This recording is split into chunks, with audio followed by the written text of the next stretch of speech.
এমন কোনো দরজার সামনে দাঁড়িয়েছ যা একবার খুললে আর আগের মতো ফিরে আসা যায় না? আব্দুল কাদির সাহেব সেই দরজায় ঢুকেছিলেন, যেখানে সময় চলে না, আলো আসে না, আর তুমি বলতে যা বোঝায় তা মুছে যায় প্রথম দিনেই।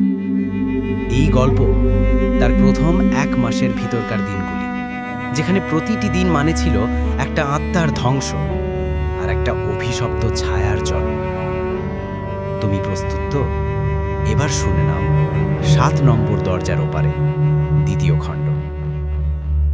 আপনি যদি এখনও 7 নম্বর দরজার ওপারে সিজন 1 এপিসোড 8 শুনে না থাকেন, তাহলে এই গল্পটি শুরুর আগে একবার শুনে আসুন, কারণ আজকের ভয়ঙ্কর অভিজ্ঞতাগুলো ঠিক তারই পরবর্তী ধাপ, যেখানে কাদির সাহেব 3 মাসের জন্য হারিয়ে গিয়েছিলেন সেই অদৃশ্য জগতের প্রথম মাসের রুদ্ধশ্বাস কাহিনী। লিংক ডেসক্রিপশনে দেওয়া আছে, আগে শুনে নিন, তারপর এই ভয়ঙ্কর জগতে ঢুকে পড়ুন। প্রথম মাসের ভিতরকার দিনগুলি ভয়ঙ্কর কিছু শুরু ছিল নিঃশব্দে, আর শেষ ছিল যেখানে শব্দও ঘুমিয়ে যায়। প্রথম 3 দিন শূন্যতা। যখন আব্দুল কাদির সাহেব 7 নম্বর দরজার ভেতরে পা রাখলেন, তখন তার মনে হলো তিনি মাটিতে হাঁটছেন না, কিছু একটা তাকে টেনে নিচ্ছে, কিন্তু তার পা দুটো যেন হালকা বাতাসের মতো।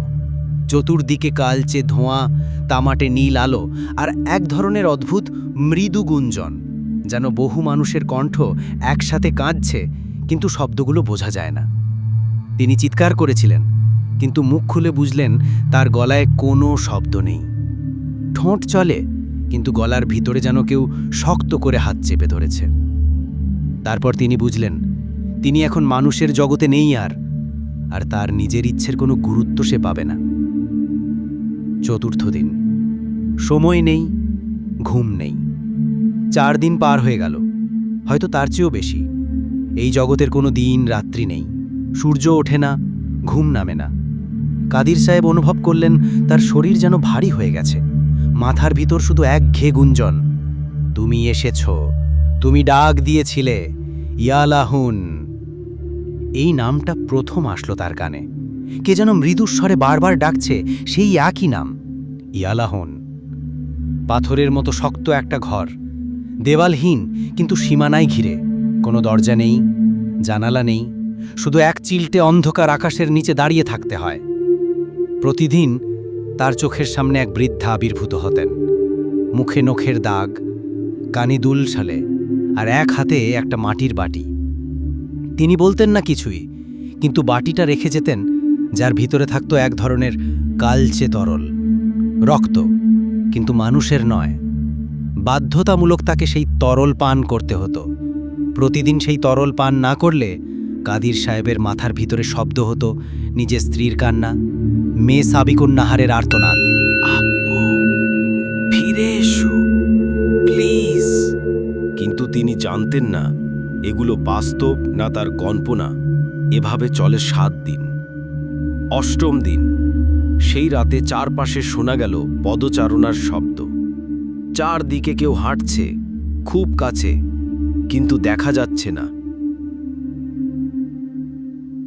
হঠাৎ করে সামনে এক ছায়া দণ্ডায়মান, মানুষের মতো নয়, অনেকটা লম্বা, কাঁধে মাথা নেই, কিন্তু একটা দাগ ভরা চামড়ার পুটলি গলায় ঝুলছে।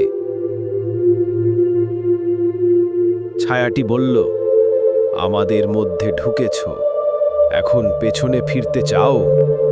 কিন্তু কেউ তো ফেরে না, কেউ তো ফেরে না। তারপর সে হেসে উঠল, হাসি নয়, যেন শয়তান ঘুম ভাঙল। সেই হাসির শব্দে কাদির সাহেব হঠাৎ মাটিতে পড়ে গেলেন। তার পেটের ভিতরে যেন আগুন জ্বলছে, কেউ যেন অদৃশ্য ছুরি দিয়ে খুঁচিয়ে খুঁচিয়ে কিছু কেটে নিচ্ছে। সেই ছায়া দানবটি প্রতিদিন আসত, আর তাকে এইভাবে হেসে হেসে ভয়ঙ্কর রকমের শব্দ করে কষ্ট দিত। এভাবে গেল আরও কিছুদিন। মনে হয় 7 দিনের মতোই হবে হয়তো। 14তম দিন। 2য় সপ্তাহে সে বুঝতে পারে এই দুনিয়ায় নামের আলাদা ওজন আছে। সে জিজ্ঞেস করেছিল এক ছায়াকে, তোমার নাম কি? ছায়াটি বলেছিল, আমার নাম নেই, আমি তোমার নাম নিয়েই চলি।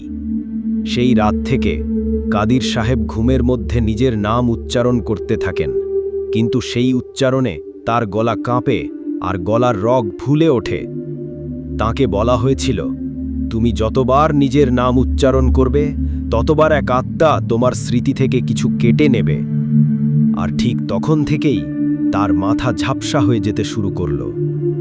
স্ত্রীর মুখ মনে পড়ছে না, মেয়ের নাম ভুলে যাচ্ছেন, এমনকি নিজের বাবার কবর কোথায় তাও ভুলে গেছেন। এইভাবে আরও একটি সপ্তাহ কেটে গেল। 20তম দিন, 3য় সপ্তাহে এক রাতে সে সাহস করে ফিস করে আয়াতুল কুরসি পড়ার চেষ্টা করল। প্রথম বাক্য পড়ার পরেই তার সামনে আগুনের মতো কিছু একটা জ্বলে উঠল, আর সেখানে দেখা গেল এক বিকৃত মানুষ, যার ঠোঁট নেই, দাঁতগুলো বের হয়ে আছে আর চোখ দুটো রক্তে ভরা। সে গর্জে উঠল ভারী কণ্ঠে, এই সব এখানে চলে না, তুমি যাকে ডাকছ সে শুনছে না। তারপর সেই দোয়া গলায় আটকে গেল। যত পড়তে চাইছে তত গলা শুকিয়ে যাচ্ছে, মুখ থেকে গলগলে লালা বের হতে লাগল। সেই লালার মধ্যে কালো কিছু দানা, যা মাটিতে পড়েই গর্ত করে দিচ্ছে। তারপর সেই বিকৃত মানুষ হাওয়ায় মিলিয়ে গেল। এইভাবে প্রতিদিন সে এসে কাদির সাহেবকে কষ্ট দিয়ে থাকে। 28তম দিন, 4র্থ সপ্তাহে তাকে বলা হলো, আজ তুমি খাবে তোমার নিজের ছায়া।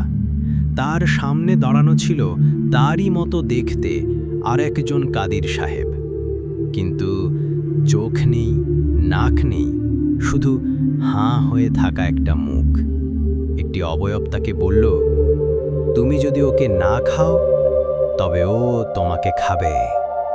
এবার কাদির সাহেব দেখতে পেলেন নিজের ছায়াটি হঠাৎ করে তার দিকে হামলে পড়ছে। ভয়, লজ্জা, মানসিক শক্তি সব ফুরিয়ে গেছে।